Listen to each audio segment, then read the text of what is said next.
Olá, pessoal. Quero desejar bom dia para vocês. Neste momento, nós estamos iniciando a abertura do segundo Congresso Virtual do Ciência 10 da UFABC. Um momento muito atual, muito desafiador, tendo em vista as mais de 500 mil mortes provocadas pela pandemia. Gostaríamos de expressar o nosso pesar por todas as pessoas que passaram por alguma perda. Este é um momento que nos faz refletir e reforçar ainda mais o nosso compromisso, não somente com a educação, mas principalmente com o ensino de ciências de qualidade para todos. E para a mesa de abertura, nós temos a grande honra de contar com a presença do magnífico reitor da UFABC, o professor Dr. Dácio Mateus, o coordenador de programas, cursos e formação em AD, Carlos Estevão Marcolini Rezende, o coordenador UAB da UFABC, o professor André Brandão, e o vice-coordenador do curso de especialização em ensino de ciências, anos finais do ensino fundamental, o professor Daniel Scodeller. Então, eu, Miriam Pacheco, coordenadora do curso, desde já agradeço a presença de todos. O fato de estarem aqui reforça o compromisso e o comprometimento da CAPES e da UFABC com a formação de professores. Neste momento, eu passo a palavra para o magnífico reitor, Dácio Mateus. A palavra é sua, professor Dácio. Muito obrigada. Bom dia, Miriam. Bom dia a todas e todos que nos ouvem e nos acompanham. Eu quero, inicialmente, parabenizar a coordenação desse congresso e dos cursos, o curso de especialização no ensino de ciência e o curso Ciência 10, pela iniciativa de promover essa discussão e esse debate e pela condução dos dois cursos que acontecem nesse período, com todas as dificuldades que temos tido na manutenção das nossas atividades de ensino, nas nossas atividades de pesquisa e das nossas atividades de extensão, nesse ambiente de pandemia que exige de todos nós o distanciamento social, o uso de máscaras. Não estamos usando máscaras aqui porque cada um está isolado na sua casa ou no seu espaço de trabalho isoladamente, mas também é importante que essas medidas aconteçam enquanto a vacina ainda não chega no braço de cada uma de nós. Assim que chegar a vacina, todos devemos estar nos imunizando num ato de proteção individual, mas, sobretudo, de solidariedade com toda a nossa comunidade. E se falo isso, e quero reiterar também a nossa solidariedade, o nosso pesar por todas e todos que perderam entes queridos em função da pandemia ou sofrem, nesse momento, os impactos dessa pandemia, quer seja do ponto de vista clínico, quer seja do ponto de vista econômico, quer seja do ponto de vista social. Eu, em vários momentos, tenho dito que essa pandemia veio para também, tem mostrado as nossas maiores fragilidades, as fragilidades dos seres humanos, da humanidade, e tem exposto as nossas dificuldades e as nossas diferenças e as nossas desigualdades. Ao mesmo tempo, ela também expõe a grande necessidade da educação científica para a humanidade. Se a academia tem a ciência como seu farol, como a sua luz na condução da construção do conhecimento, da disseminação desse conhecimento e na relação com a sociedade, fica evidente, dado a forma como a nossa sociedade tem enfrentado, infelizmente, sem muito sucesso, com o desafio da pandemia, sem dúvida nenhuma, uma parte significativa disso é a falta de educação para a ciência. Porque a ciência tem nos mostrado caminhos importantes. O que a ciência cientistas indicavam, no começo da pandemia, faziam projeções, infelizmente, tendo em vista que não foram ouvidas essas projeções feitas cientificamente e não foram adotados a tempo medidas preventivas que são conhecidas desde o início do século XX, por ocasião do controle da gripe espanhola. Isso, na verdade, esse estado de coisa que nós vivemos, na verdade, em parte, reflete a falta de educação científica que a nossa comunidade, a nossa população, de forma geral, tem. Eu queria parabenizar esse evento, também Miriam, André, Estevão, Daniel, parabenizar também pelo horário e o dia em que está sendo feito. Tá? Se estivéssemos todos presencialmente, este seria o horário e o dia que faríamos um evento para educadores e educadoras, respeitando os seus horários de trabalho, os seus turnos de trabalho. Uma vez que, na maioria das vezes, infelizmente, o educador e a educadora não têm um espaço dentro do seu período de trabalho privilegiado para essas reflexões, com raríssimas exceções nas redes públicas, nas redes privadas de educação. Então, achei muito interessante o convite para vir para um evento, mesmo virtual, num horário de sábado pela manhã. Me lembrei dos eventos em que a gente acorda sábado pela manhã e vai encontrar os professores e as professoras para fazer reflexões como essas que nós vamos ter a oportunidade de fazer durante o dia de hoje. Sem dúvida nenhuma, a ciência não é 10, a ciência é 1000. E está aí a realidade para nos mostrar a importância disso.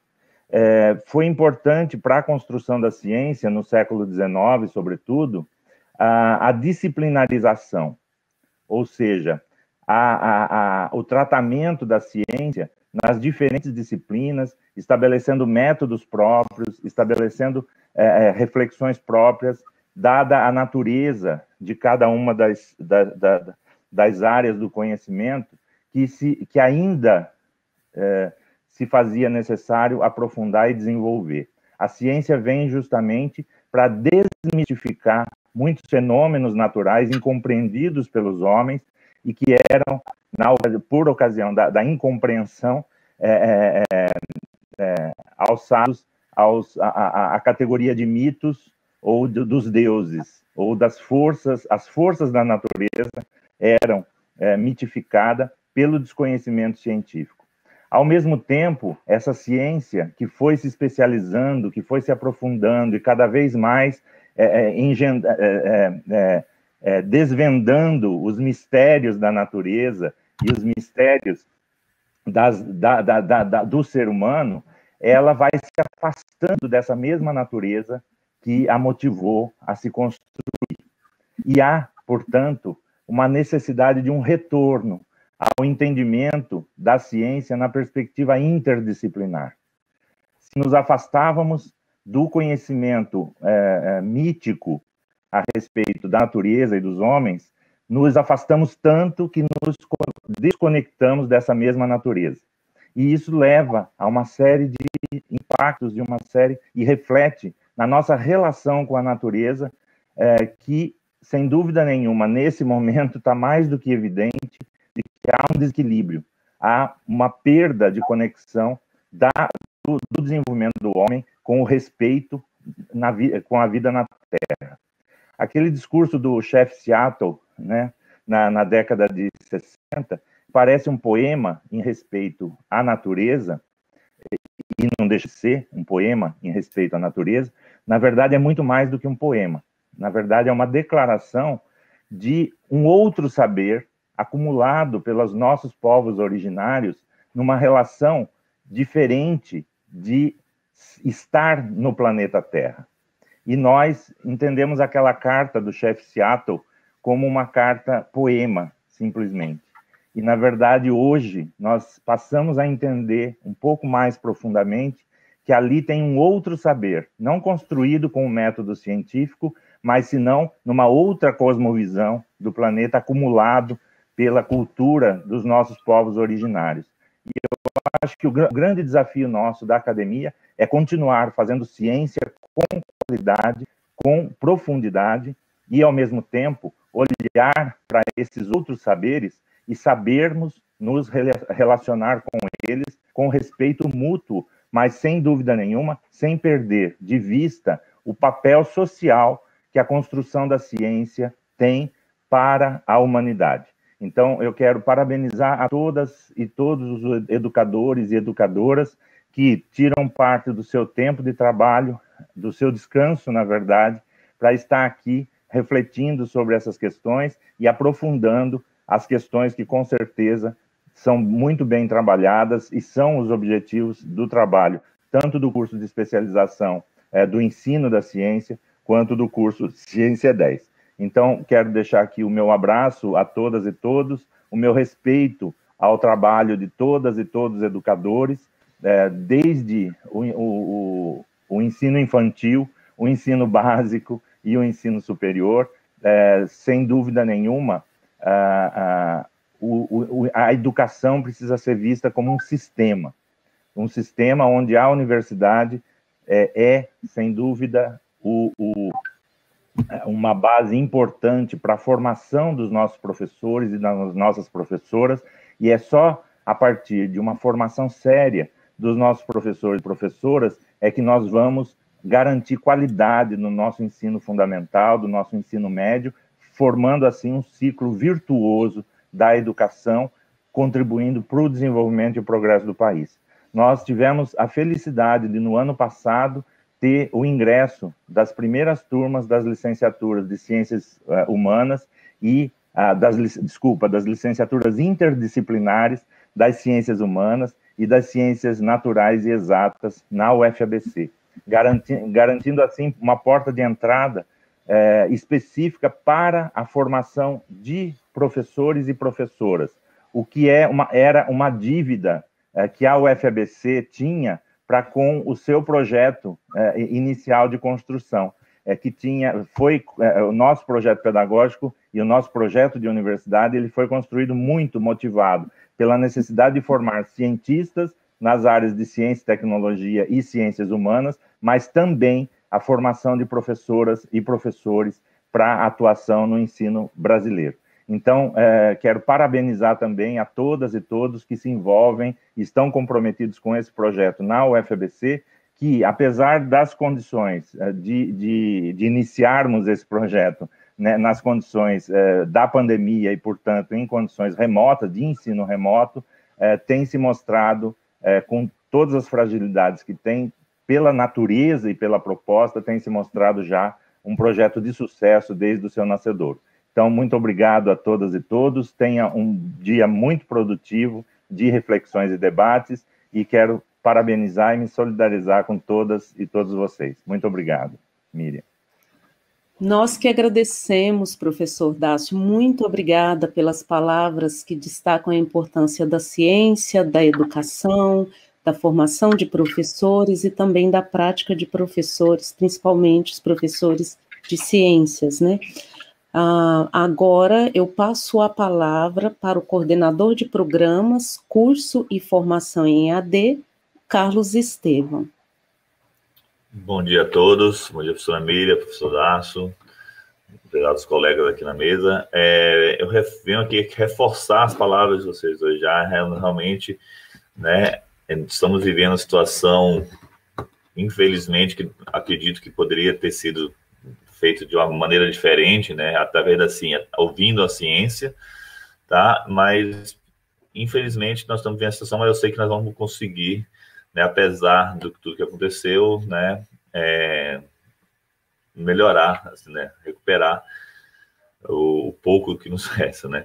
Mas em relação ao curso do Ciência 10, eu venho aqui parabenizar todos esses alunos, tá, que estão se esforçando, que se esforçaram, que estão chegando a essa parte do curso, tá, nesse momento histórico do curso, porque foi o primeiro curso em rede nacional da Universidade Aberta do Brasil, em formação de ciências, desse formato, junto com 20 instituições no país, tá? A UFABC tem se destacado dentro das universidades que têm ofertado o curso. Nós temos feito acompanhamentos tanto nas plataformas, como com consultores que fazem entrevistas junto com os coordenadores de curso e professores, temos recebido relatórios e a CAPES vê realmente parabenizar a universidade pelos resultados que estão sendo obtidos na universidade, na UFABC. Para a gente é um grande estímulo ver isso e de adianto para todos vocês que o resultado que nós estamos colhendo do Ciência 10 já está sendo previsto as próximas ofertas dos próximos anos, exatamente pela excelência de qualidade. Tá? É o curso da UAB com menos evasão histórica até hoje do curso. Nós entramos com 3.500 alunos, então 3.328 alunos ativos ainda. Apesar de tudo que aconteceu, apesar de todas as dificuldades da pandemia, a gente vê o esforço desses educadores, dos professores, em realizar esse curso. Nós temos curso desde no interior da Amazônia até o final no extremo sul do Rio Grande do Sul, como sabemos também, polos espalhados por todo o estado de São Paulo, Minas Gerais, interior do Sertão, na Bahia. Então, para a CAPES, realmente vocês são os vitoriosos, tá? Nós só damos apoio a vocês, mas sabemos que quem são os percussores, quem está fazendo sucesso desse curso são vocês, professores, formadores, como também professores que estão se capacitando, os cursistas que estão fazendo a história desse curso do Ciência 10. Já adiantando algumas coisas, esse ano a CAPES, junto com os professores, já vão organizar um congresso nacional para que todos vocês tenham essa interação e saibam como está sendo ofertado o curso em cada localidade e possam fazer essa troca de experiência. Isso é muito importante para a CAPES, por quê? Porque exatamente para vocês verem o que está sendo feito na Federal do ABC, para ver o que está acontecendo, o que está feito no norte da Amazônia, no Rio de Janeiro, para que haja troca de experiências. Tá?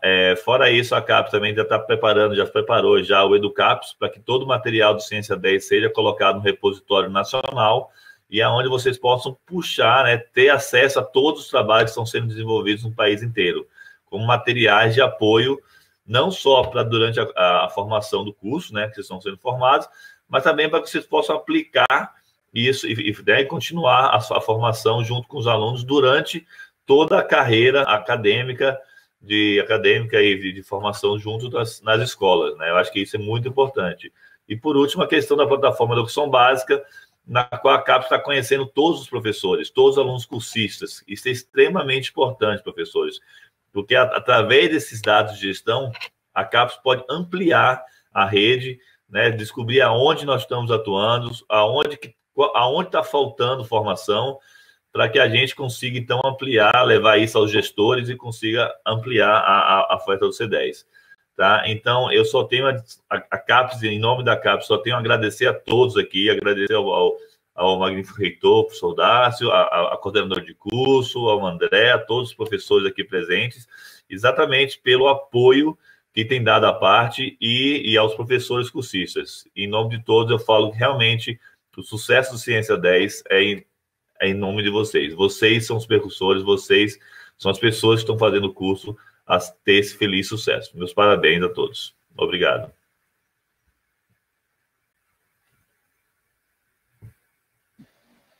Muito obrigada, Estevão. Você reforça as dificuldades que nós estamos enfrentando nesse momento, nós que somos professores, dificuldades que vão desde conexão da internet até as questões mais básicas do nosso dia a dia, como administrar um lar, trabalhar dentro de casa. Realmente é um momento muito desafiador, e o apoio da CAPES tem sido fundamental para que a gente possa dar continuidade ao curso. Enfrentamos inúmeros problemas, os cursistas que estão nos ouvindo sabem muito bem disso, o professor, o nosso magnífico reitor também tem nos acompanhado, o coordenador da UAB também. Nós estamos o tempo todo nos esforçando ao máximo para que todos possam concluir esta formação com êxito, apesar de todos os desafios, de todos os enfrentamentos que temos na nossa profissão de professor. Agora eu passo a palavra para o coordenador da UAB na UFABC, o professor André Brandão. A palavra é sua, André. Então, muito obrigado, Miriam. Bom dia, Miriam, Daniel. Bom dia, Dácio, Carlos Estevam. Então, é um momento bastante relevante. E bom dia, estendo meu bom dia a todas e todos educadores que fazem parte aqui do curso do Ciência 10, e destacar aqui a importância que a Miriam já mencionou, que é a participação do magnífico reitor e participação da CAPES na figura do Carlos Estevam, que está aqui conosco. E eu gostaria de também mencionar um pouco de como foi a história dessa questão. Primeiro, é importante para mim eu estar aqui porque eu fui tutor da UAB e hoje estou de coordenador UAB na instituição. Então, eu também gostaria de mencionar a participação dos tutores do curso, que eles que trazem aqui o fator humano que permite uma proximidade entre as cursistas, os cursistas e o curso, né? Muitas vezes a identificação é tão forte com uma pessoa que ocupa a posição de tutoria que aquela pessoa ela determina a permanência desse cursista, dessa cursista no Ciência 10, ou seja, qual for a formação que a pessoa esteja numa educação à distância, que é que nós estamos aqui nesse momento. E eu gostaria também de tornar pública aqui um pouco da história, que como o Ciência 10 chegou até o UFABC. A UFABC, pela primeira vez, ela oferece 6 cursos no âmbito da UAB, e por ter aqui um excelente histórico, estava eu a trabalhar num dia do mês de agosto de 2019, quando recebi o contato do Carlos Estevam, que está aqui conosco. E ele mencionou que haveria um compromisso dele em São Paulo e gostaria de agendar uma conversa comigo, e então ele mencionou o Ciência 10, né, que ele recebe esse apelido carinhoso, mas é o curso de especialização em ensino de ciências, anos finais do ensino fundamental, em que uma das pessoas que encabeçou a ideia foi o professor Nelson Studart, que ele é professor da UFSCar e já esteve conosco, é nosso grande parceiro na UFABC, e é uma grande satisfação ter este curso. E então, numa quarta-feira, nós conversamos, Carlos Estevam mencionou o Ciência 10, disse que haveria já 18 instituições a oferecer o Ciência 10, e a UFABC foi a convidada do Estado de São Paulo para ser a Universidade do Estado de São Paulo a oferecer esta turma que estamos aqui a falar. E então haveria já a reunião, e eu perguntei, Carlos Estevam, quando é a reunião? Ele mencionou, é segunda-feira, e estávamos numa quarta-feira. Então, embarquei para Brasília, participei da reunião, foi excelente, e no momento de final de evento, o Carlos Estevam fez questão de ficar ao meu lado, disse, vou fazer questão de sair aqui do lado, porque é para mencionar que a UFABC estará conosco, né? Até aquele momento nós não tínhamos nem um ofício de convite, nada, e foi assim que se deu o início das tramitações. E um curso de especialização, para ser ofertado na UFABC, ele não basta um convite, não basta uma intenção, ele precisa de um procedimento que passa por diversas instâncias na UFABC. E o Ciência 10, ele tem essa questão diferente, que ele chegou pronto, a sua grade curricular chegou pronto, seu projeto pedagógico, diferente de outras circunstâncias em que um conjunto de professores propõe um curso para ser tramitado dentro da UFABC. Então nós tínhamos que criar o curso na UFABC, tramitar de uma maneira em que fosse destacada que o curso já chegava pronto, e chegava pronto sem professores, né? Porque os professores tinham que ser todos aqueles que passassem por algum processo seletivo e da UAB, porque são todos todos bolsistas. Então, essa foi uma questão. Então, o curso chegou na comissão de especialização da Pró-Reitoria de Pós-Graduação do UFABC desta forma. E em todas as instâncias nós tínhamos que explicar que nós não poderíamos listar os professores, porque todos eles tinham que passar por um processo seletivo. E assim fomos.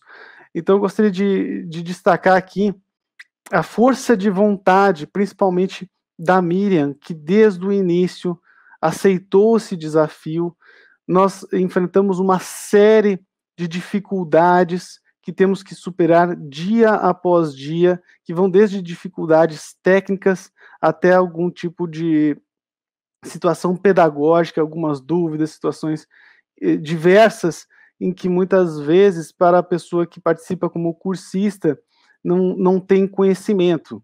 Mas estamos a enfrentar uma série de vitórias para que nós possamos proporcionar esta oportunidade a todos nós, porque nós também, que estamos na gestão da UFABC, na gestão da CAPES, nós aprendemos todos os dias a como superar esses problemas e como podemos crescermos como instituição, crescemos aqui em âmbito federal.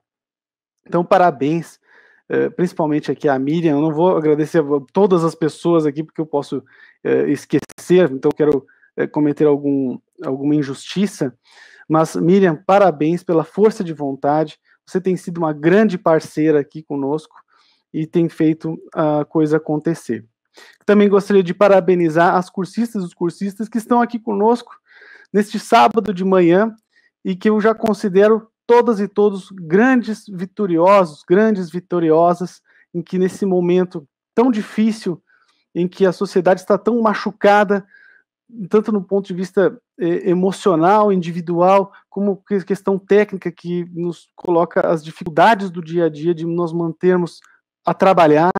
Então, parabéns, porque este momento é muito importante, é um momento histórico que mostra toda a determinação dos profissionais que ocupam cargos na educação. Então, muito obrigado, Miriam, muito obrigado, Dácio, Carlos Estevam, Daniel, que é muito importante esse evento. Parabéns a todas e todos, e devolvo a palavra para você, Miriam. Muito obrigada, André. Sempre é bom, né, a gente ouvir a história, conhecer um pouquinho do que está nos bastidores. Esta história os cursistas ainda não conheciam, do início do curso na UFABC, e quero, em nome de todos os participantes do Ciência 10, agradecer a você, agradecer a CAPES, agradecer ao reitor, porque sem vocês o curso também não aconteceria, sem o esforço de vocês, sem o compromisso e o comprometimento de vocês com Ciência 10. Não foi fácil chegarmos até aqui, tivemos inúmeros desafios que vocês conhecem, que os cursistas conhecem, que todos os participantes conhecem, mas na medida do possível nós conseguimos avançar, estamos avançando, e com a boa notícia que o Carlos Estevam trouxe hoje, né, que pode ser que tenhamos outras novas versões do Ciência 10, então eu passo agora a palavra para o professor Daniel Scodeller, o vice-coordenador do curso de especialização em ensino de ciência anos finais do ensino fundamental, para o encerramento da abertura, e deixo o meu agradecimento a vocês e o meu bom dia para todos. Daniel, a palavra é sua.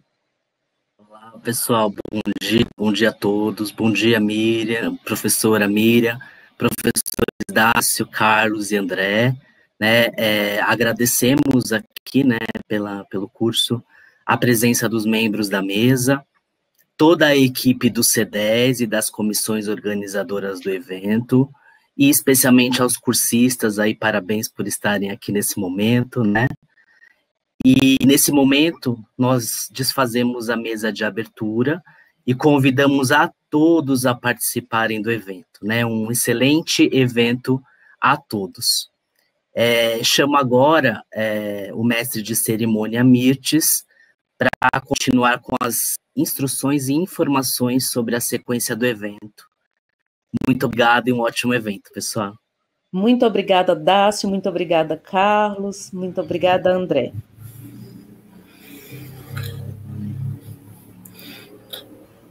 Então, mais uma vez, bom dia. Já estive com vocês agora na parte da manhã, no credenciamento, e agora é a hora de dizer que realmente começou, né? Então, já tivemos aí as palavras do reitor, dos representantes da CAPES e do NETEL, né, da UAB, dentro da UFABC. Então, o nosso primeiro evento é uma ação ofertada pela Comissão de Arte e Cultura, e eu vou fazer a apresentação de um profissional do Espírito Santo. O nome dele é Wallace Kioski. Então, ele fez uma gravação de um trabalho a nosso pedido, então eu vou dar início nessa transmissão e vou fazer o acompanhamento da atividade. Então, espero a interatividade de vocês pelo chat, tá bom? Então, um segundo que eu vou compartilhar com vocês.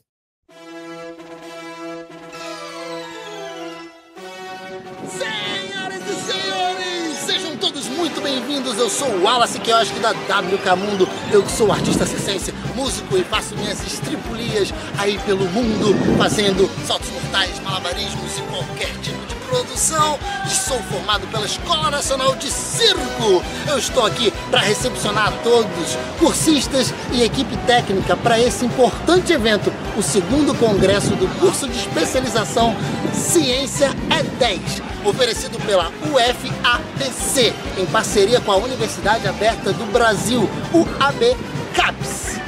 Os agradecimentos iniciais são dirigidos à Comissão de Arte e Cultura, liderada pela professora Simone Romano, em especial a coordenadora geral do curso, professora Miriam Pacheco, que liderou essa equipe espetacular e tornou possível a realização desse evento grandioso. É claro, por todos os demais membros da Comissão Técnica e Pedagógica. Vocês estão preparados para o show? Então fiquem agora com um pouco de malabarismos e equilibrismos com Wallace Kioski. Eu até já fui!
E aí, galera, vocês estão gostando? Me diga! Sim, eu preciso lembrar algumas coisas a vocês. O congresso terá início em instantes, logo após esta apresentação artística, que tem como objetivo acolher e bem receber você, cursista, e fazer com que você se prepare para um dia incrível e proveitoso. Eu sou o Wallace Kioski da WK Mundo e fique um pouco mais com esse show agora com os monociclos e as acrobacias no Skyrunner. Quero ver, até já, vamos! Uau!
Gostou?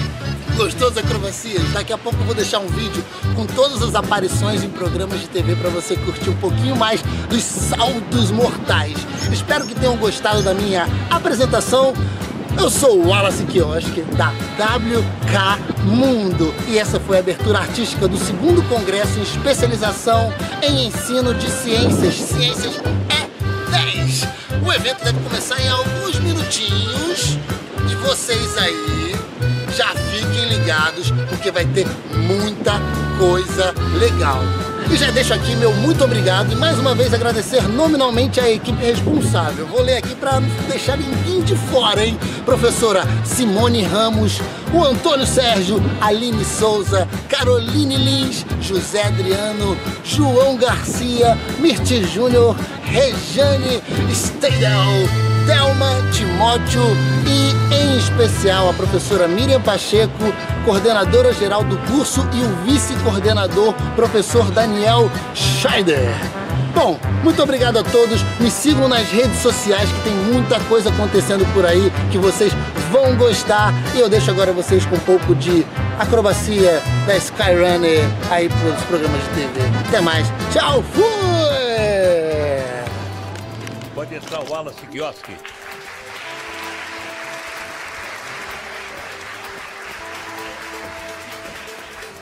Vamos à próxima atração, o Gonga Lagonga de hoje, batizada de Wallace Guitarrinha.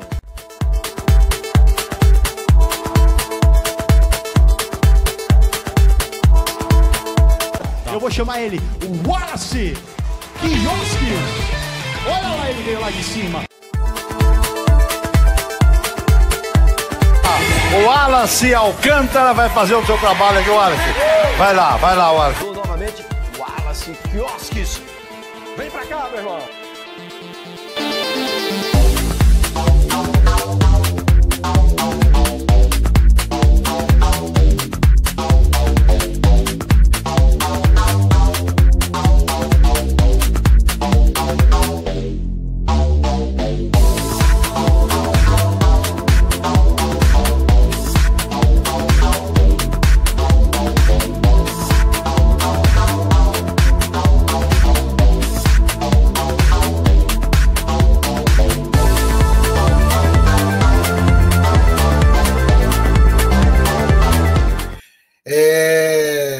Espero que tenham gostado, foi feito com muito carinho para vocês.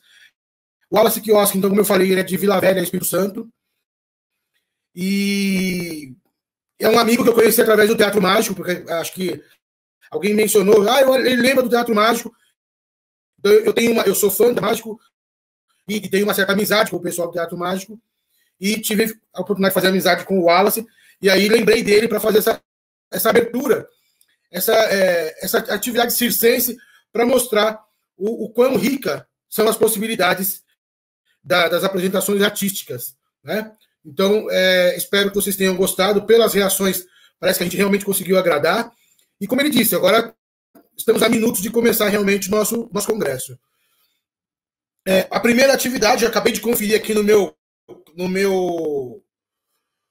aplicativo, aqui no meu mapa, aqui no meu passaporte.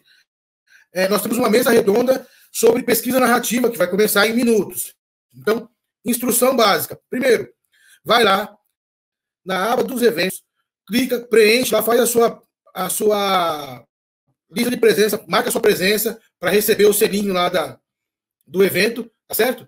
E depois é só seguir pelas instruções do próprio AVA ou pelo YouTube, você vai conseguir acessar, então, a nossa sala e aí ao treinamento, tá bom? Eu volto com vocês mais tarde e se preparem para o sarau da tarde, tá? Para o sarau do almoço, tá bom? Então, a todos um excelente dia de trabalho. Separa a sua garrafinha d'água, a minha já está na metade, mas separa a sua garrafinha d'água, prepara material de anotação, porque hoje é dia de trabalhar. Então, vamos trabalhar e vamos fazer por merecer aí todos os elogios que nós recebemos na abertura do evento, tá bom? Então, queria agradecer mais uma vez a professora Miriam, ao professor Daniel, que são os coordenadores e vice-coordenadores desse curso, e agradecer o convite de ter a oportunidade de participar como anfitrião desse momento, tá bom? Então, acho que agora aqui eu já encerro. Eu devo sair da tela em instantes. Olha, a professora Miriam já chegou. Seja bem-vinda, professora, mais uma vez. Queria agradecer presencialmente, né, diante de todos, por essa oportunidade de participar do Congresso. Muito obrigada, Mirtz. Eu quero novamente, né, desejar o meu bom dia a todas e a todos que estão participando do 2º Congresso Virtual Ciência 10. Como o Mirtz falou, nós preparamos tudo com muito cuidado e muito carinho para que o dia de hoje se torne uma experiência incrível para todos nós que participamos do C10. Neste momento, nós daremos início à mesa redonda e vamos falar de um tema que particularmente eu amo, pesquisa narrativa. Juntamente comigo estará o professor Vicente e a professora Tatiane. O professor Vicente, quando nasceu, recebeu o nome de Vicente Paulo Moraes Júnior. Ele cresceu em um ambiente inspirador, estudou muito e se tornou pedagogo e professor de História e Matemática. Não satisfeito, ele continuou seus estudos e fez mestrado e doutorado em Educação. Atualmente é diretor de escola da Rede Pública Paulista, professor universitário em cursos de pedagogia e licenciaturas e também tutor EAD e orientador de TCC na Universidade Federal do ABC. É um grande apaixonado pela pesquisa narrativa, como eu também. A professora Tatiana Pineda teve uma infância recheada de histórias. Ela sempre gostou de estudar e ensinar, e por isso se tornou pedagoga, psicopedagoga clínica, mestre em educação e atualmente é uma doutoranda em educação, arte e história da cultura. Também é apaixonada pela pesquisa narrativa e formação docente. Tem experiência na gestão e docência na educação básica e no ensino superior. E por fim, eu mesma me apresento contando uma narrativa para vocês. Inicio falando sobre o curso C10. Quando eu fui convidada para coordenar o curso de especialização, fiquei muito motivada, pois eu percebi que a linha norteadora dos trabalhos de conclusão do curso seria a pesquisa narrativa. Tenho que confessar para vocês que eu desejava isso há muito tempo. Desde o início da minha atuação como professora, isso ocorreu no início da década de 90, atuando como professora no ensino fundamental, eu percebia, e já vi que vocês também percebem, porque já escreveram isso para nós no chat, que a prática na teoria é outra. Ou seja, eu percebia que na escola onde eu trabalhava, eu aprendia a ser professora a partir da troca de experiências com as outras professoras. Mesmo sendo formada no magistério, eu me deparava com situações que eu nunca tinha estudado e nem vivido enquanto era aluna. O cotidiano escolar sempre me surpreendia e continua surpreendendo. Haviam fatos e coisas que não estavam na literatura, mas que funcionavam muito bem na minha prática. E eu ficava imaginando e me perguntando, por que a universidade era tão distante da escola? Esse era o meu maior dilema. O tempo passou. Na ânsia de buscar respostas, eu terminei o curso de licenciatura em biologia, o curso de bacharelado em biologia, depois eu fiz um curso de especialização em educação sexual, fiz um mestrado em educação para a ciência, o doutorado em educação, sempre em busca de respostas sobre como promover uma educação de mais qualidade. No doutorado, eu comecei a encontrar pistas para essa resposta que eu buscava. Durante o meu doutorado, eu conheci um texto, o texto Narrador de Walter Benjamin, e aí as coisas começaram a fazer mais sentido para mim. Não sei se vocês conhecem esse texto, mas é um texto belíssimo que diz que o dom do narrador é poder contar a sua vida. Eu conto essa história para falar sobre a importância da pesquisa narrativa neste curso de especialização, no qual nós estamos envolvidos. Nós que somos professores e estamos atuando diretamente nos espaços escolares e acadêmicos, somos pessoas produtivas de histórias. Histórias que possuem atravessamentos, histórias que carregam significados, histórias que também são atravessadas pelas histórias das outras pessoas. Histórias ímpares, singulares. Nossas histórias de vida, histórias riquíssimas, belíssimas, histórias que vão ao encontro das nossas vivências e se tornam experiência para nós. Experiência no sentido daquilo que nos toca, daquilo que nos motiva a continuar. Experiência no sentido proposto por Jorge La Roça. Histórias, experiências, vivências que, não sendo narradas, correm o risco de ficar restritas a um pequeno grupo, ou talvez até mesmo ficarem apenas nas nossas lembranças, as nossas histórias do nosso dia a dia, do nosso cotidiano. Por isso, eu digo que quanto mais narrativas produzirmos, mais chances teremos de produzir pesquisas narrativas. Quanto mais pesquisas narrativas, mais conhecimentos produziremos, mais aproximaremos a escola e a universidade, por meio de um conhecimento experienciado. Isso significa que nós mesmos estudaremos as nossas práticas. Ao narrar a experiência, eu posso ressignificá-la a partir do meu olhar teórico. Né? O que isso significa? A partir das leituras que eu faço, eu posso dar um novo significado para as minhas experiências. E é por isso, desculpa, gente, e é por isso que faz todo sentido a pesquisa narrativa nesse curso de especialização. As experiências que são vivenciadas por vocês podem ser pesquisadas por vocês mesmos. Isso significa que nós que estamos na escola, na universidade, nós estamos produzindo experiências e devemos e temos um compromisso de narrá-las, não apenas de narrá-las, mas também de pesquisá-las. E agora, eu convido o professor Vicente para inicialmente falar sobre pesquisa narrativa e, na sequência, a professora Tatiane. Nós teremos a fala do professor Vicente, em seguida da professora Tatiane, e depois um momento de interação via chat.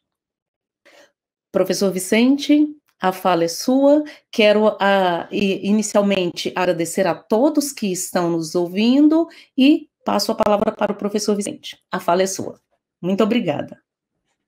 Bom dia a todos os participantes aí do 2º Congresso Ciência 10. Obrigado, professora Miriam, obrigado, professora Tatiana, da gente fazer esse trio aqui, né? Espero que o dia seja muito produtivo para todos nós, né? Um dia de aprendizado. Eu vou usar as palavras aqui do Mirtz, que seja um dia não só de aprendizado, mas que seja também um dia de trabalho para todos nós, né? Somos os professores que ensinam, mas também somos os professores que aprendem, né? Então, que o dia seja muito produtivo para todos nós. Bom, há um tempo atrás, a professora Miriam convidou para que a gente discutisse um pouco sobre essa questão da pesquisa narrativa. Deixa eu compartilhar a tela aqui com vocês.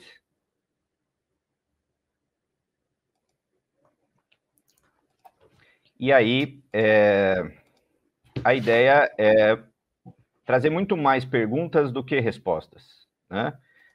Nós, nesse espaço e o espaço da ciência, acredito que seja interessante trazer essas perguntas e principalmente essas reflexões, né, em relação à pesquisa narrativa dentro desse curso de especialização. Bom, inicialmente, gostaria de lembrar que isso, na cabeça dos cursistas e nos relatos que os cursistas trazem, quando surgiu o verbete TCC, né, muitos deles acabaram ficando igual o louco do Maurício de Souza, né? Começaram a dar pirueta, meu Deus do céu, e TCC, como é que eu vou fazer? Faz tempo que eu não pratico isso, a escrita acadêmica, aquela coisa toda. E aí, quando a gente anunciou que o TCC seria ainda com pesquisa narrativa, né? Aí aquele que estava dando pirueta começou a sair aí pelas ruas, né? Desesperados. É o TCC e é o TCC com pesquisa narrativa, isso tá distante. E aí a ideia é que, ao longo do curso, nós fôssemos instruindo, orientando e discutindo com os cursistas em relação a algumas características específicas que a pesquisa narrativa traz. É só interessante que essa questão, uso como metáfora, evidentemente, aqui o louco, o personagem do Maurício de Souza, né? Que não contente em só eu estar como louco, dando piruetas, né? As pessoas ao meu redor eu deixava louco também, né? Falava de TCC com o marido, com a esposa, com os filhos, com o frentista do posto de gasolina, vai né, contaminando nesse espaço, evidentemente, como uma contaminação positiva, essa questão do TCC, das responsabilidades e do que escrever, e agora, no nosso caso, com o foco na pesquisa narrativa. Bom, eu uso como referência, e eu até sugiro, né, essa obra, né? Então, toda a minha fala tem com base, como referência, essa obra que chama-se Pesquisa Narrativa, Experiências e Histórias na Pesquisa Qualitativa, da Universidade Federal de Uberlândia. Para quem pretende se aprofundar na pesquisa narrativa, eu sugiro, né? E ainda sugiro aqui como referência, se acharem oportuno, seja para complemento do trabalho de vocês, ou até mesmo para contrapor, né, aquilo que vocês já estão produzindo, essa nossa mesa redonda. Fiz questão, junto com a professora Miriam e junto com a professora Tatiana, de já trazer aí para vocês a referência para essa mesa redonda, caso vocês acreditem, né, que seja oportuno usar essa discussão que nós faremos aqui no trabalho do TCC de vocês. Bom, um detalhe importante em relação aqui à produção do TCC, né, pensando numa questão metodológica, de vocês olharem essa discussão, essa mesa redonda, né, olharem para trás daquilo que vocês já produziram e projetar algumas coisas daqui para frente, né? A coordenação da especialização foi muito feliz em meio à entrega do TCC, solicitar a entrega do projeto, convidar vocês a participarem do congresso, apresentando os trabalhos, porque já são pequenos ensaios, né, para aquilo que a gente vai entregar no final do curso. Então, como a gente ainda está produzindo, né, o TCC, acredito que dá para a gente olhar para trás, ver o que nós já produzimos e estabelecer uma conexão ou não, né, com as discussões que serão aqui apresentadas, e ao mesmo tempo dá para a gente olhar para frente e, a partir daquilo que será apresentado por nós três, né, eu, a professora Tatiana e a professora Miriam, para acrescentar alguns aspectos que possam contribuir aí com o trabalho de vocês. Bom, eu vou usar esse termo entre a trama e a trança.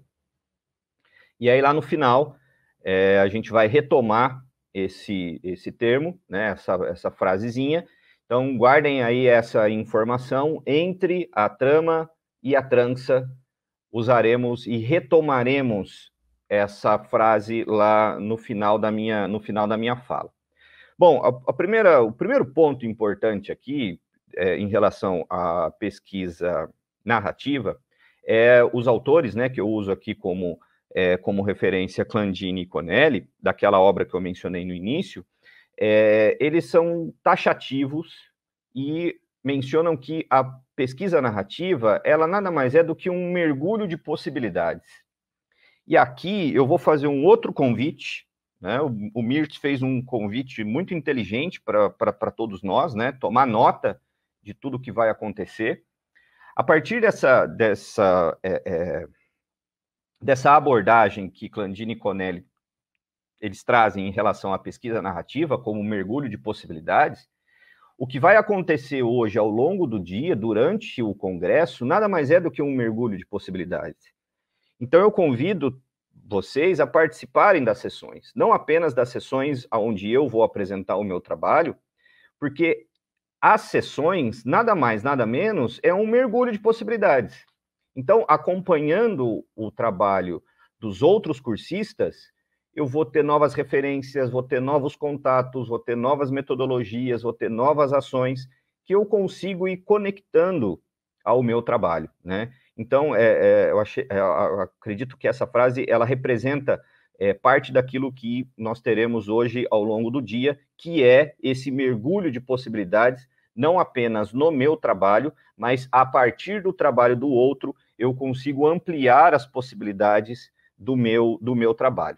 Bom, outro detalhe em relação a essas possibilidades, a professora Tatiana, com muita maestria, vai trazer para nós daqui a pouco, então, cenas aí dos próximos capítulos em relação a essas possibilidades em relação à pesquisa narrativa. Bom, outro detalhe importante, mais uma vez aí, né, a ideia de tentar conectar isso à produção que vocês já têm, alguns mais adiantados, outros nem tanto, mas vamos conectando isso ao trabalho que está sendo realizado até então. A pesquisa narrativa, ela pode ser configurada, né, como histórias que são vividas e que podem ser contadas. Agora, de que forma eu vou contar isso, né? Vividas, mas vividas em que sentido? Em que cenário? Em que circunstância, né? A obra que eu uso aqui como referência, ela sempre traz esses questionamentos, né? E a partir desses questionamentos, algumas possibilidades. Vamos pensar nessa questão das histórias vividas e as histórias que nós estamos vivendo aqui no C10, vamos pensar no hoje. Qual é o cenário que a gente tem hoje que poderia, né, proporcionar uma história vivida e que, por sua vez, poderia ser contada? Eu coloquei aqui 3 pontos, né? A questão do ensino remoto, os módulos do C10 e as suas respectivas proposições, e a minha experiência profissional, que conta e conta muito. Em relação ao ensino remoto, a língua portuguesa é fantástica, né? Ela consegue, com aspas, ela consegue remontar esse determinado termo. Se trouxéssemos aqui o ensino remoto pelo ensino remoto, ele teria a sua característica A, B e C, né? Eu fiz questão de colocar aspas ali no ensino remoto para ampliar um pouco essa ideia, porque as escolas hoje, as redes de ensino, as diferentes redes de ensino, vivem realidades diferentes por conta da pandemia. Algumas 100% remoto, outras um pouco na escola, um pouco virtual. Então, existem diferentes realidades, né? Faço questão de mencionar que as aspas ali no sentido de tentar ampliar essa ideia do que nós vivemos hoje nessa relação ensino-aprendizagem, já que são diferentes realidades. Os módulos que nós estamos cursando no C10 vem trazendo atividade a atividade, módulo a módulo, uma série de proposições, né? O que é possível fazer para o ensino de ciências. Então, o módulo mostra bem essa questão do que os módulos, melhor dizendo, né, mostra bem o que nós estamos vivendo hoje. E a minha experiência profissional que vai interferir diretamente nesse processo.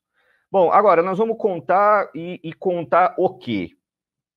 Ou melhor, de que forma, né? O que eu posso contar nessa minha pesquisa narrativa?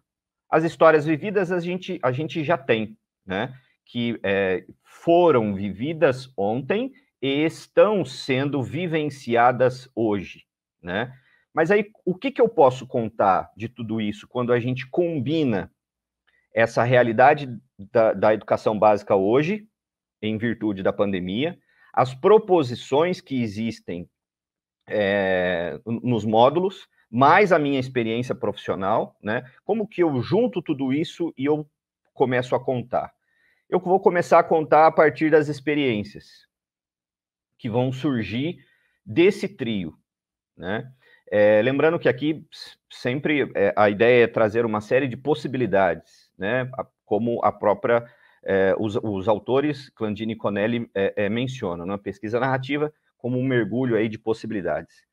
Então, é importante a gente olhar esse trio, ensino remoto com as suas diferentes realidades, as proposições do C10, mais a minha experiência profissional, elas fazem com que tá brotando experiência de tudo quanto é lado. Não à toa, nós temos aí cerca de 200 inscritos no Congresso C10, eu não sei aqui o número exato, por volta de, nada mais, nada menos, são 200 experiências que estão brotando, estão surgindo a partir dessa realidade. Então é isso que eu vou contar. É isso que eu vou contar na minha pesquisa narrativa. Contar essa história vivida ontem, vivida hoje, vivenciada hoje, a partir desse trio, a realidade da escola hoje, com as suas diferentes particularidades, de acordo com as redes de ensino, as proposições que existem ali nos módulos do C10, mais a minha experiência profissional, né? Bom, outro detalhe importante aqui da pesquisa narrativa é os autores trazerem para nós que a pesquisa narrativa é como uma possibilidade de compreender determinadas experiências. Então, só voltando aqui rapidinho, lembrar que daqui, ó, dessa tríade, né, naturalmente surgirão experiências. A gente consegue materializar essas experiências a partir de todos os trabalhos que serão apresentados hoje, ao longo do dia, né? E aí eu vou conseguir, então, compreender, a pesquisa narrativa, ela permite isso, né? Que eu consiga compreender, então, todas essas experiências que, por sua vez, foram vividas e estão sendo vivenciadas. Bom, mas os autores, eles vão além, né? Eles vão esmiuçando determinados termos, o que para nós é muito importante, né? E aí, às vezes, a gente recortar determinados trechos, determinadas frases, acabam sendo fundamentais para a gente entender a ideia, entender as entrelinhas daquilo que está sendo proposto. Para os autores, o termo experiência, nada mais, nada menos, são as histórias que as pessoas vivem, que as pessoas estão vivendo. Então, deixa eu voltar aqui. Opa, deixa eu só voltar aqui mais uma vez. Nós estamos vivendo aqui, ó, essa história. Ensino remoto, módulos do C10 combinados à minha experiência profissional. É isso que eu estou vivendo hoje, como cursista do C10, né? E é isso o que eu consigo, a partir da pesquisa narrativa, eu consigo contar. Agora, como que a gente vai contar isso, né? O tipo de pesquisa, né? O caminho a ser percorrido na pesquisa, que nós aqui estamos chamando de pesquisa narrativa, eu vou pegar todas essas experiências, todas essas histórias que estão sendo vividas e vou registrar isso, vou contar e vou registrar. Contar, eu vou contar através do texto. E registrar, eu vou registrar isso no meu TCC. Então, essa primeira parte aqui, eu acho que ela é fundamental a gente entender esse caminho, né, que nós estamos percorrendo. Muitos cursistas mencionam dificuldade com a pesquisa narrativa, porém praticam a pesquisa narrativa sem conseguir conectar o que está fazendo com os determinados,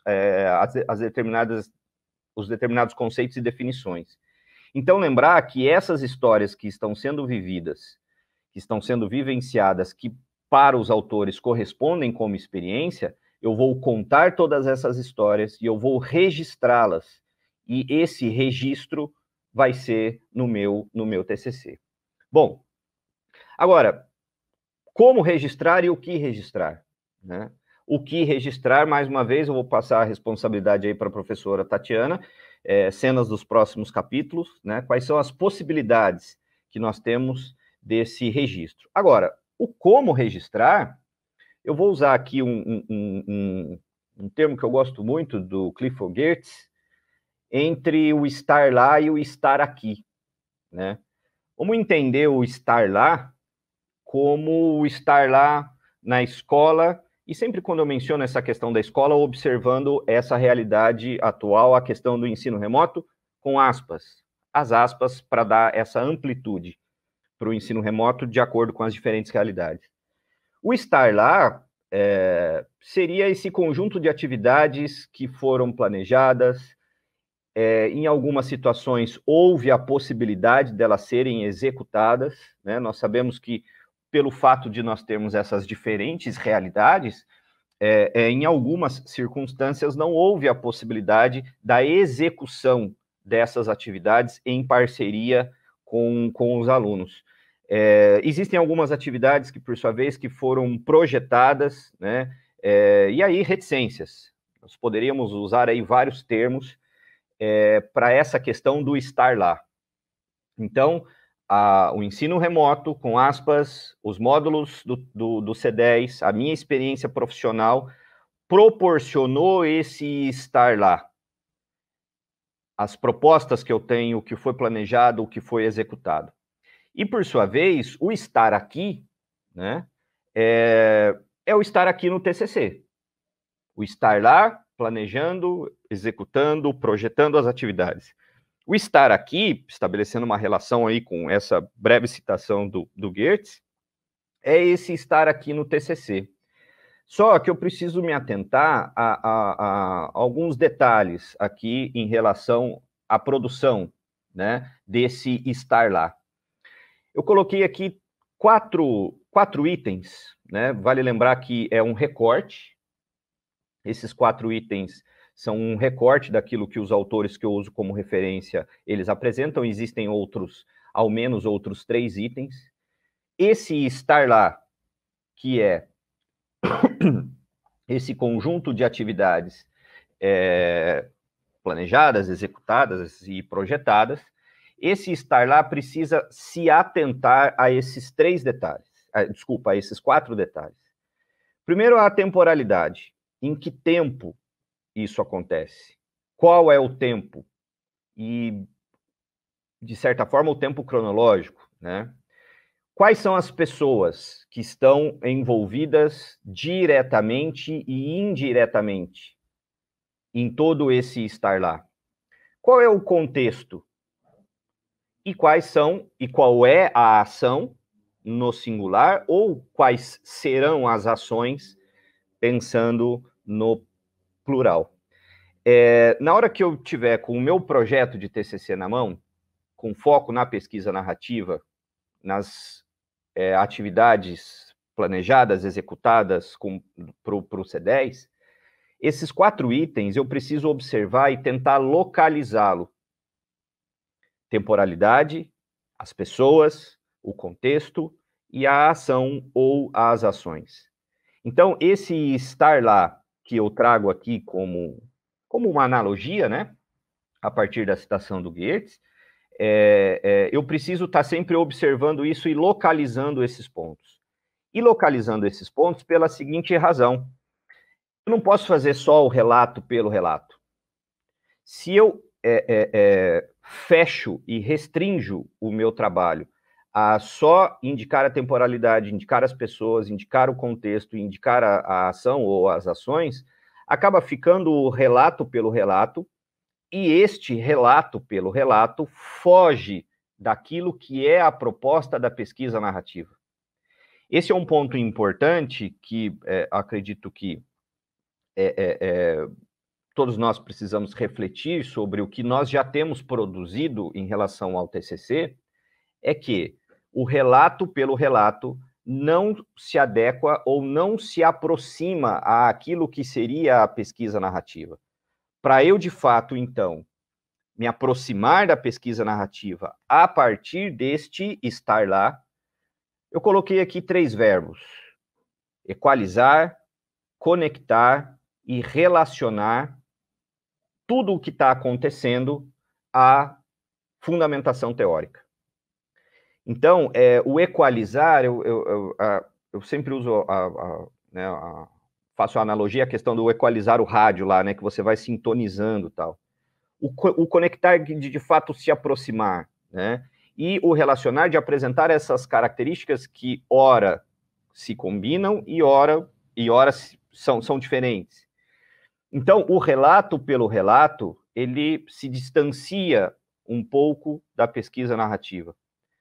Por sua vez, quando eu trago todo esse estar lá e combino isso à fundamentação teórica,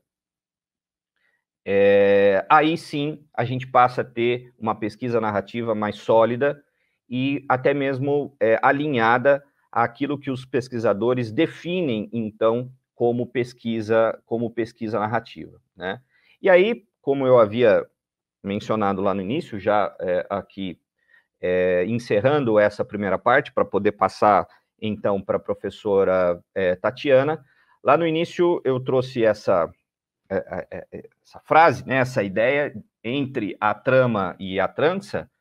A trama, e aí visualizem aí na cabeça de vocês a trama como um novelo de lã, que está todo embaralhado, está todo misturado, tem cores diferentes ali naqueles novelos de lã.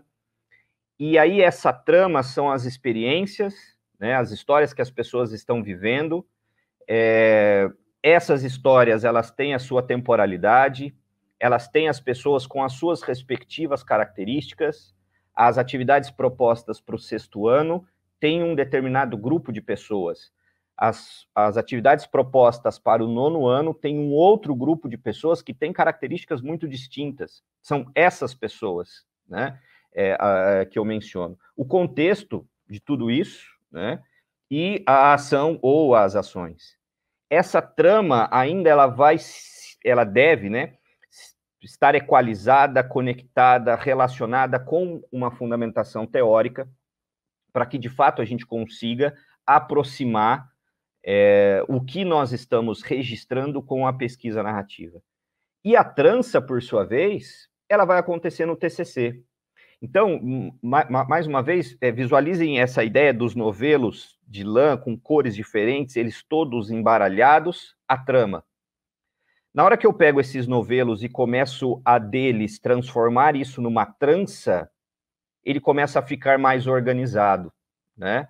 E essa organização tem os padrões, né, utilizados tanto pelo curso de especialização quanto a própria Universidade do ABC. E eu preciso lembrar de alguns desses detalhes. Eu preciso lembrar que essa trança, esse texto organizado, é um texto para o outro, e não um texto para mim. É um texto para o outro usar como referência, né? E não é um texto só para eu entender. Então, na hora que a gente estiver escrevendo, é sempre importante a gente lembrar isso. Este texto, este parágrafo é para o outro. É para que o outro entenda, não basta que eu entenda. E, para fechar, essa trança, ela precisa, existe a necessidade dela revelar toda essa trama, né? E aí, então, eu fecho por aqui, trago o louco aí mais uma vez, né, como uma metáfora, evidentemente. Espero que tenha trazido essa breve fala, tenha essa primeira parte, né, tenha agora a segunda parte com a professora Tatiana, tenha trazido aí que a gente não saia dando pirueta aí, igual o louco do Maurício de Souza costuma fazer de vez em quando, e que tenha trazido aí, então, algumas luzes, algumas ideias para aquilo que nós estamos desenvolvendo, né, para o TCC da especialização do curso Ciência 10 com base na pesquisa narrativa. Fecho por aqui, passo para você, professora Miriam. Muito obrigada, Vicente. Na sequência, eu passo a palavra para a professora Tatiane. Se vocês estiverem ansiosos em relação ao tempo, caso a gente não consiga responder perguntas no chat, depois a gente responde, envia as respostas para vocês. Tatiane, com você. Bom dia, Miriam. Bom dia, Vicente. Que prazer estar aqui. Eu quero agradecer primeiro, né, a todos os ouvintes, todos os envolvidos no C10. Que prazer ouvir desde cedo, principalmente sobre o tema formação de professores, algo tão emergente, tão urgente para se falar nos dias de hoje. Nunca foi tão necessário a gente falar sobre isso, né? Agradecer toda a organização desse evento, em especial a Miriam, que fez o convite, ao Vicente, que está compartilhando a mesa comigo. E depois de uma aula dessa do Vicente sobre narrativas, e de uma narrativa tão bonita, eu me aproprio do termo boniteza, por Terezinha Rios, rica, que Miriam fez, acho que cabe a mim talvez dizer o que eu tenho mergulhado aí nessas possibilidades de narrativa. Vou compartilhar aqui com vocês a minha apresentação e dizer que sou muito grata. Eu queria deixar, inclusive, uma frase de Graciliano Ramos. É uma frase que gosto muito.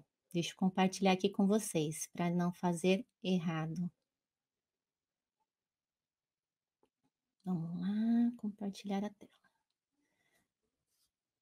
Compartilhar a janela. Bem, a frase de Graciliano Ramos que eu queria dizer para vocês, deixar hoje aí para uma reflexão, só posso escrever o que sou. E se os personagens se comportam de modos diferentes, é porque não sou um só. E nós não somos uma pessoa só. Gosto de refletir muito nessa frase do querido poeta, né, brasileiro, e dizer que, inclusive, até como professora, não sou uma só, né? É engraçado as pessoas dizerem, eu sou professora de educação infantil, sou professora de ensino fundamental, ou vocês mesmos, sou professor de ciências, mas vocês são sempre o mesmo professor de ciências? Então, é interessante porque a gente consegue pensar, inclusive, dentro das narrativas. E as narrativas que vocês trarão aí no trabalho de vocês é muito pensando nessa relação, que professor eu sou, que profissional eu sou, e nós não somos o mesmo, por isso que a narrativa nos permite vagar, né? Nadar, mergulhar, vou usar, apropriar desse termo que Vicente, inclusive, frisou bastante, nessas possibilidades, mergulhar em uma grande possibilidade. Outro grande exemplo que eu gosto de usar, eu queria só saber se vocês estão visualizando minha tela, porque pelo que eu estou acompanhando aqui, ainda não apareceu no YouTube. Isso. Depois vocês só me confirmam, então, por favor, tá bom? O que eu queria dizer é que uma reflexão que eu faço bastante é que as narrativas, ela não traz de uma forma superficial, praticamente sabe descobrir o que está por baixo do tapete. Quando a gente recebe quando a gente recebe visita em casa, é muito nesse sentido, né? A gente parece que está ali embaixo do tapete, mas quando a gente entra dentro dessa casa, quando a gente faz aquela faxina, a gente olha embaixo do tapete e vê o que está por baixo. Então, a narrativa, eu acho que é algo que a gente pode pensar nesse sentido, é tirar um pouco debaixo do tapete, não adianta ser algo somente superficial, mas é algo que a gente adentra mesmo, mergulha naquela experiência vivida. Então, vamos lá. Vou passar aqui o meu material e vocês vão me falando aí se vão conseguindo visualizar ou não, tá certo? Vamos ver. Eu acho que aqui tá lento. Vamos ver se aparece aí para vocês, pessoal. Do que estamos falando, né? Acho que Vicente já deu uma aula muito boa aí para gente. A ideia do que nós estamos tratando de narrativas aqui, eu vou ressaltar apenas detalhes, algo assim que a gente possa que possa, inclusive, contribuir no trabalho de vocês, quais foram as minhas experiências com narrativas. Eu talvez não vá dar tanto foco a isso, porque as experiências com narrativas, eu sempre me apropriei muito mais das narrativas do outro, e não da minha própria narrativa. E nesse momento, Miriam foi muito clara, assim, muito preocupada com todos, para que nesse evento a gente pudesse contemplar a necessidade de vocês nessa ideia de auto-narrar-se. Então, eu vou tentar caminhar por essa ideia onde o pesquisador está como narrador, e eu vou deixar algumas sugestões de referência, inclusive eu separei alguns links para vocês, que quando eu finalizar aqui a fala, compartilhar a tela, eu posto para vocês rapidamente aí no chat. Eu não sei se está no mesmo tempo de vocês, o slide, eu vou dando conta, tá certo? Vamos lá? Parece que não sei se a minha conexão está um pouco lenta, mas eu não tô conseguindo perceber se está dando certo os meus slides no mesmo tempo de vocês. Tá bom? Se vocês puderem escrever no chat, eu estou tentando acompanhar o chat por aqui. Bem, como ponto de partida, eu sempre coloco essa questão, né? Tudo que transcorre em um tempo... Oi? Tati, entrei só para te dizer que está tudo certo, tá, sua tela está sendo transmitida, pode ficar tranquila. Tá certo, tá em tempo diferente aqui para mim, por isso que eu vou levando, tá, gente? Eu vou levando, então. Obrigada, Miriam. Bom, retomando, então, como um ponto de partida, sempre que eu penso em narrativa, eu penso em tempo, espaço, fatos e personagens. Então, quando eu coloco dessa forma, que tudo que transcorre em um tempo, seja ele passado, presente ou futuro, eu posso narrar. Agora, esse espaço dentro do trabalho de vocês, ou de qualquer pesquisador que trabalha com narrativa, precisa ficar muito delimitado. De onde eu estou falando? Né? Esse onde, esse espaço, assim como eu preciso considerar nos fatos, ou seja, o que eu estou pesquisando, do que eu vou narrar. E os personagens, né? Esse personagem pode ser único, inclusive o pesquisador, ou ele pode ser vários personagens, mas eu sempre peço para que quando as pessoas pensem em narrativa, tentem situar esses 4 campos dentro dela para que não seja perdido. Vicente falou muito bem que quando nós escrevemos, não escrevemos para nós, escrevemos para o outro. E quanto mais a gente deixa isso claro dentro do texto, melhor a pessoa consegue passear por ele, né? Eu deixei aqui, inclusive, para exemplificar algo dentro da minha própria narrativa, né? Dias atrás, quando eu trouxe uma apresentação próxima a essa, eu fiz esse exercício de pensar sobre a minha própria narrativa e eu tentei situar dessa forma para exemplificar para vocês. Então, qual seria o tempo da minha autonarrativa? Né? De 2005 a 2021, ou seja, o tempo que eu trabalho com pesquisas que envolvem narrativa, principalmente dentro da formação de professores. De que espaço eu falo? De que espaço eu escrevo? Eu falo do espaço onde as pesquisas são em educação. Ou seja, essas pesquisas que envolvem narrativas, esses são os fatos, é que eu vou narrar. E quais são os personagens dentro desse exemplo que eu trouxe para vocês? Eu, enquanto pesquisadora.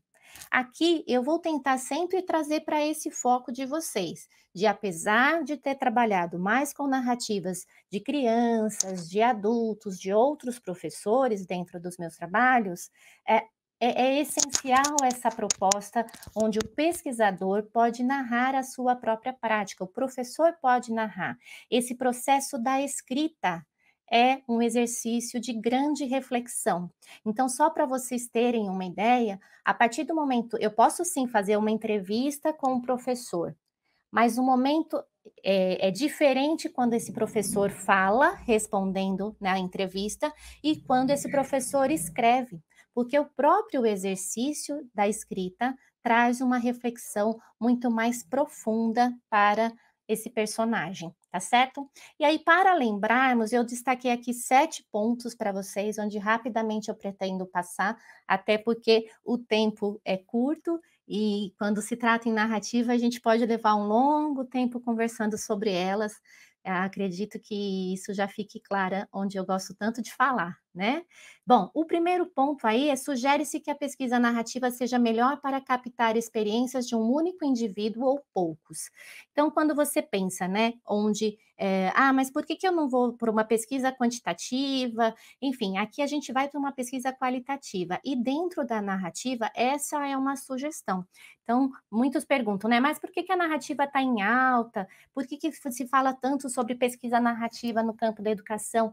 Porque ela consegue dar uma dimensão muito maior, uma profundidade para que essa análise seja feita em grupos pequenos ou indivíduo. Ah, Tatiana, mas eu conheço pesquisas de narrativa onde trabalham com grupos grandes. Aqui é uma sugestão, tá? Eu parto de um livro, onde até tem as referências no final dele, onde ele trata essa ideia. Não adianta muito sem profundidade, mas poucos, um único indivíduo que a gente possa gerar conhecimento profundo, né? 2, a narrativa trata sobre um fenômeno a ser estudado, a pesquisa traz um fenômeno. 3, dentro desse fenômeno, então vamos pensar aqui, deixa eu tentar exemplificar para vocês, para ficar numa forma mais clara. Pensem que a pesquisa de vocês fossem sobre o fenômeno de estudar, de aprender ciências a partir da ludicidade, né? Então, seria esse fenômeno da aprendizagem dentro da ludicidade. Dentro desse fenômeno, vocês vão trazer o quê? As experiências nas histórias vividas. Que experiências seriam essas? De repente, as aulas onde foram utilizados jogos para aprender ciências. Então, percebam, dentro o fenômeno seria aprendizagem de ciências pela ludicidade, e as experiências que vão ser narradas são as aulas que envolveram jogos para aprender ciências. Conseguem fazer a diferenciação? E essa história vivida dos indivíduos pode ser um ou vários. De repente, o que vai ser narrado é sobre o professor nessas aulas com os jogos. Então, seria um único indivíduo. Ou essas experiências da aprendizagem dos alunos seriam vários indivíduos. Por isso que eu falo, saber quem é o seu personagem, o tempo, espaço, enfim, isso me ajuda bastante na hora de escrever. 4, a necessidade de se reunir dados através de instrumento, também está no plural aqui no sentido de você pode usar muito mais do que um instrumento. Então, quando eu faço uma narrativa, eu posso usar fotografia, eu posso usar vídeo, eu posso usar documentos, eu posso usar plano de aula, enfim, eu posso ter vários instrumentos que me deem dados. Isso é fundamental, tá certo? Quem vai fazer esse tipo de escolha? O pesquisador. Isso que vai ser fundamental. Olha só, os dados devem ser ordenados cronologicamente. Vicente também trouxe sobre isso. Questão da temporalidade também. Não tem como pensar um texto narrativo se eu não pensar nesses 3 pontos. Um texto precisa ter começo, meio e fim. Isso a gente trabalha, inclusive, com as crianças muito, né? A gente fala no sentido de que eu preciso iniciar o assunto, eu preciso apresentar o que será tratado dentro dessa narrativa, o meio, que seria o desenvolvimento dela, ou seja, como tudo foi acontecendo, e o fim. Posso, inclusive, apresentar uma conclusão, ou posso deixar nesse fechamento algo que ainda sugere uma pesquisa. Então, pensem na narrativa de vocês com começo, meio e fim. Quando eu falo na questão de cronologicamente também, eu penso numa ideia de passado, presente e futuro. É muito engraçado quando a gente vai narrando fatos, né? Se vocês perguntarem, por exemplo, para qualquer pessoa, para a avó, para a tia, como que era como foi sua vida, vão entregando fatos. E às vezes elas começam dentro de um tempo e trazem fatos de outro tempo, ou seja, fica esse emaranhado de fatos. Mas o narrador, o pesquisador, ele vai trazer essa ordem cronológica, enfim, posicionando no texto o que aconteceu, o que está acontecendo e o que pode acontecer. Uma narrativa, ela tem essa liberdade de colocar essa possibilidade de futuro, né, do que pode acontecer dentro daquela narrativa. Bem, o rigor na escrita, que apesar de informal, a gente pode perceber na narrativa que a Miriam trouxe logo no início para se apresentar, né? Foi um texto informal, mas ela foi criteriosa, Porque nós estamos num campo acadêmico, então a gente não pode trazer um texto de qualquer jeito. A gente precisa ter um rigor dentro dele. E 7, atenção para análise, que eu vou tratar um pouquinho mais para frente com vocês. Bem, esse quadro que eu preparei para vocês é algo que são as narrativas que eu trabalhei. Então, para vocês terem uma ideia, já trabalhei com cartas, com questionários, tanto no Google Forms, quanto no formato mais anterior, que era impresso, entrevistas orais, transcrições, depoimentos de crianças, inclusive nesse trabalho de pandemia, a gente trabalhou com esses depoimentos, entrevistas, relatórios de estágio, mas o que eu quero trazer para vocês apresentando essas experiências? Esse mar de possibilidades. Essa ideia onde a narrativa do outro, ela nos traz conhecimento, ela nos traz informações, dados, onde a gente pode refletir principalmente sobre o quê? No caso do meu campo, a área de formação de professores. E diante de todas elas, eu até trouxe uma parte da apresentação onde eu ia exemplificar cada uma delas, mas acho que talvez o tempo não seja possível. O que eu quero dizer para vocês, mostrar para vocês, é o quanto a gente pode explorar essa questão das narrativas dentro da pesquisa. É uma ideia de convite mesmo, para que vocês possam se sentir convidados e aproveitar, tá certo? Bom, trouxe essa foto, né, no caso, essa obra, Saudade, de Almeida Júnior, como uma ideia de reflexão com vocês, né? Vocês podem imaginar, da primeira vez que eu peguei essa imagem, eu achei que era uma carta, mas, na verdade, é uma fotografia, né? Depois que eu fui descobrir que é uma fotografia. E aí vocês podem pensar no sentido de que quem está nessa fotografia? Vocês imaginam que ela pode estar olhando para o outro, que traz saudade a ela, ou pode estar olhando, de repente, para si mesmo e trazendo saudade dela de algo que aconteceu. O pesquisador, ele acompanha justamente nessa performance, nessa ideia de olhar com cuidado, com critério, com emoção. A gente não tem como ver uma narrativa sem ter esse aspecto da emoção. Bem, para quem você, pesquisador, está olhando? Essa é a reflexão. Essa é a ideia que eu quero trabalhar com vocês. Quem vocês vão narrar? Vocês vão olhar para si ou para o outro? Pelo que eu percebo, a grande proposta do TCC de vocês é justamente olhar para si. Trouxe essa obra de Narciso também, de Michelangelo, onde traz uma ideia não apenas de olhar para si, mas uma ideia de apoiar-se em si, apoiar-se na sua prática. Se vocês estiverem acompanhando comigo dentro desse slide, percebam a mão dele, e é bem interessante essa questão. A nossa narrativa apoiando-se no próprio professor, no próprio profissional que eu sou. Hoje, a reflexão que eu trago para vocês é principalmente nisso, para que vocês possam se apoiar. Pensando nesse mergulho de possibilidades que a narrativa traz, eu trouxe somente algumas possibilidades aí de vocês autonarrar-se. Tá certo? Bom, primeiro, quando eu falo de mim, eu passo a ser um narrador participativo, não somente um narrador observador, aquele que observou certa prática e vai narrar sobre ela.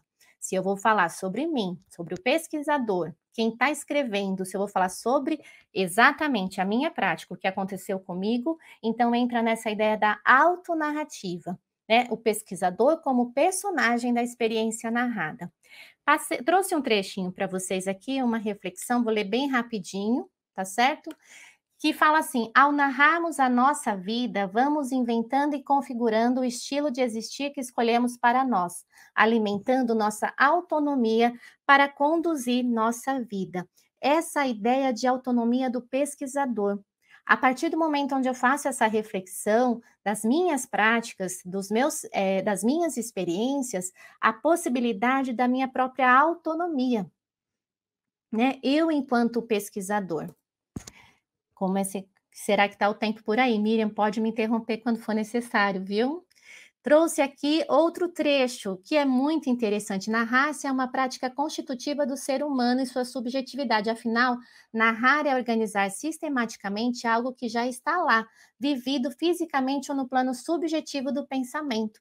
Então, a narrativa, quando é tratada sobre si, você tem essa possibilidade de organizar o que foi vivido e colocar no papel e compartilhar. Essa ideia de colaboração, de compartilhar nas narrativas é muito fundamental. Pensar sobre ela nessa situação. Não é fácil, né? Eu acho que é muito importante a gente destacar sobre isso, porque aí a gente vai até para a área da psicologia, enfim, não é fácil colocar no papel algo sobre mim mesma, né? Porque eu estarei me vendo com outro óculos.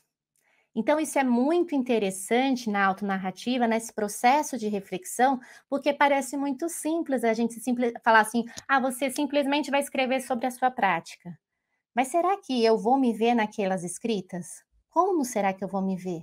Então, não é um processo fácil, mas é um processo de mergulho, um processo extremamente necessário e importante para a gente pensar enquanto pesquisador. Rapidamente eu trouxe aqui para vocês uma ideia da pesquisa autoetnográfica, porque eu vou postar alguns links, como eu disse para vocês no chat, como sugestão de trabalho, uma sugestão aí de pesquisa para vocês.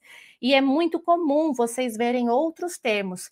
A autonarrativa parece que entra em todas, é o que permeia, mas vocês vão ver nomenclaturas de acordo com o referencial teórico que vocês buscarem.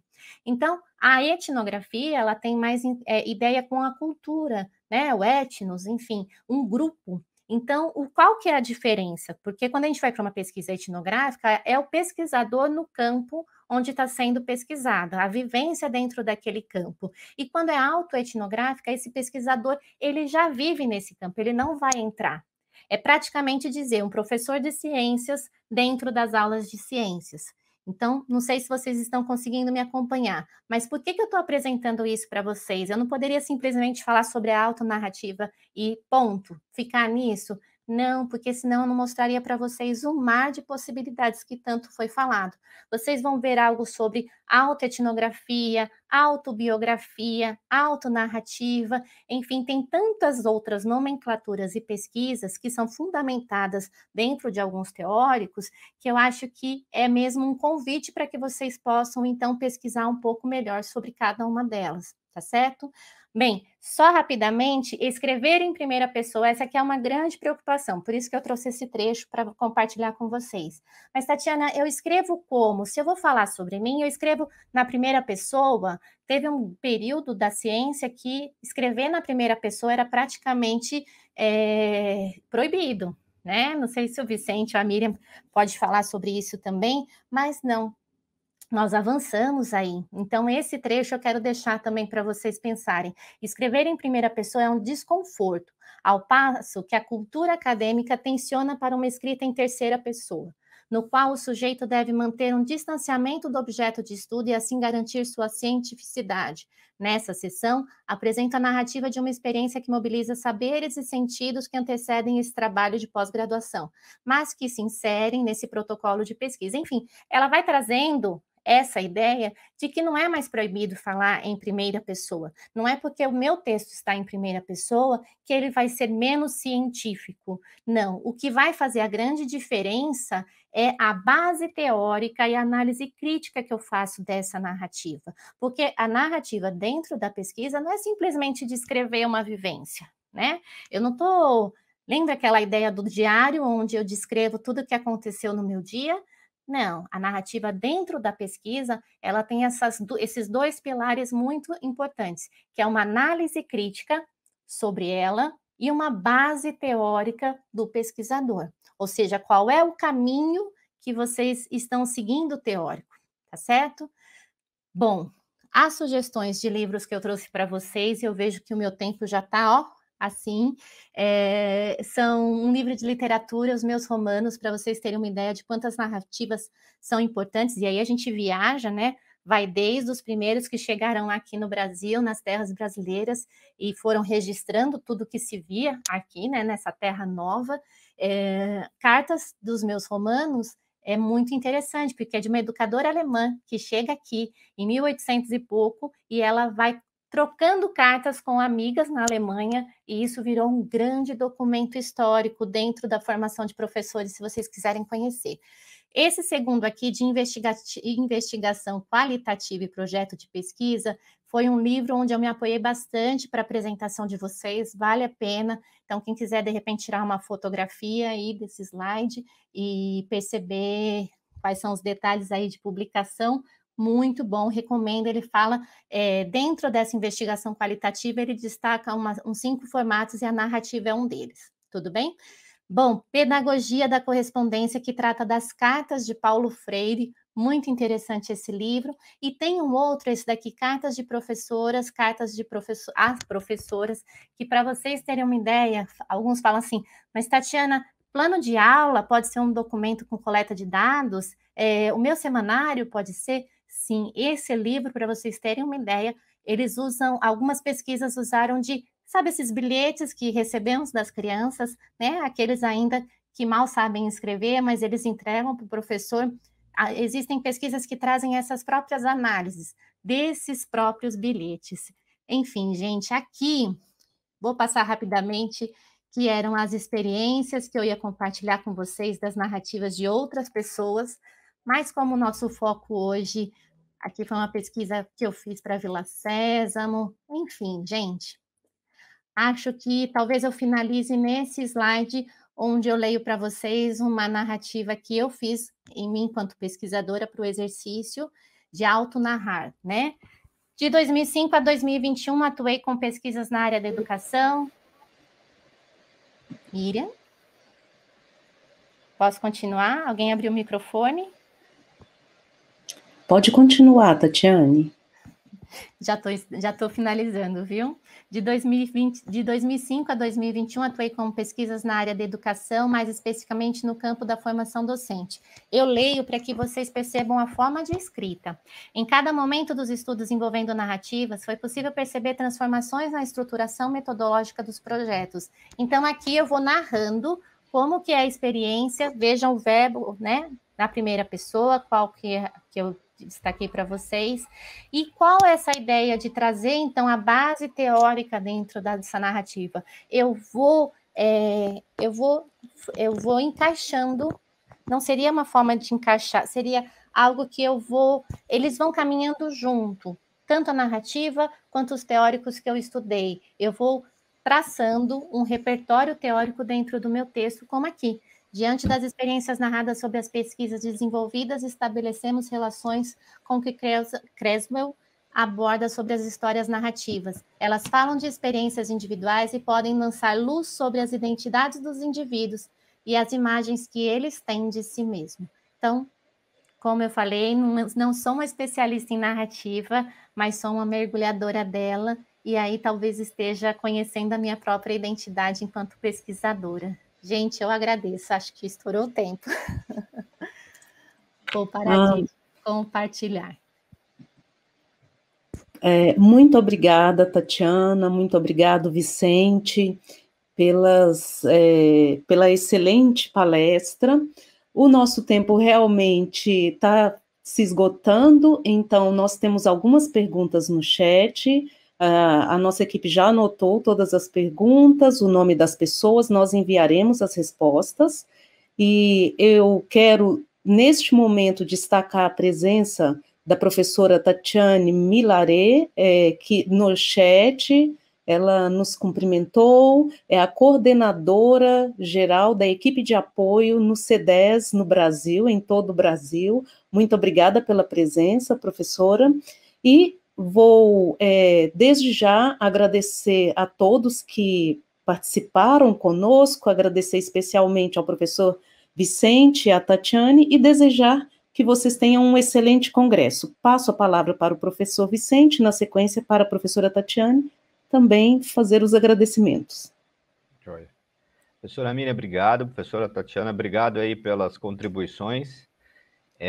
Acho que foi importante essa primeira parte da manhã, né? Com uma fala muito precisa, muito sensível e muito delicada do reitor, né? Eu acho que Daria para a gente usar esses três termos: precisa, sensível e delicada. Na sequência, a apresentação cultural, né? Agora, esse momento de reflexão, né, de colocar vários pontos de interrogação na cabeça dos cursistas, a ideia era essa, né, até porque estamos no Ciência E10, né, fazendo jus aí à ideia das ciências, com pontos de interrogação, e agora, daqui para frente, de, mais uma vez, mergulhar aí nessas possibilidades. Como eu mencionei no início, somos professores que ensinam, mas também somos professores que aprendem. Então, acompanhar o trabalho, né, de todos os cursistas, para, a partir daí, visualizar todas essas possíveis possibilidades, né? Obrigado, professora Miriam, pelo convite. Obrigado, professora Tatiana. E aí as dúvidas, né, como a professora Miriam mencionou, por conta do nosso tempo, que está bem em cima, as dúvidas, a gente está registrando aí essas dúvidas, e as dúvidas que apareceram no chat a gente vai responder com certeza. Não apenas responder, como também a possibilidade de abrir uma discussão. Eu já estou acompanhando aqui, né, acho que dá para abrir uma boa discussão aí com algumas dúvidas que foram apresentadas no chat. Obrigado mais uma vez. Oi, enfim, agradeço já de antemão. Eu até peço desculpas, porque como eu não abri no computador o YouTube, não consigo postar as referências, Miriam, que eu disse dos links, então eu vou te passar para que você possa encaminhar, então, para os cursistas, tá bom? Eu separei 4 materiais que eu acho que serve como pesquisa, sabia que nosso tempo era curto, e falar sobre narrativas não leva pouco tempo, mas é uma experiência que hoje eu queria deixar para todos uma ideia de convite. Um convite para conhecer, um convite para experimentar das narrativas, uma forma de pesquisa que tem permeado em diferentes áreas de conhecimento. E para esse momento de reflexão sobre a sua própria prática, é algo que tem sido muito relevante na educação. Então, meu agradecimento, fico com vocês ainda durante esse evento, e que tenhamos próximos momentos de discussão também. Obrigada, Vicente, pela mesa, obrigada, Miriam, e obrigada, bom dia a todos. Muito obrigada, pessoal, e agora nós vamos para as sessões para assistir à apresentação dos projetos dos cursistas. Até lá. Tchau, pessoal.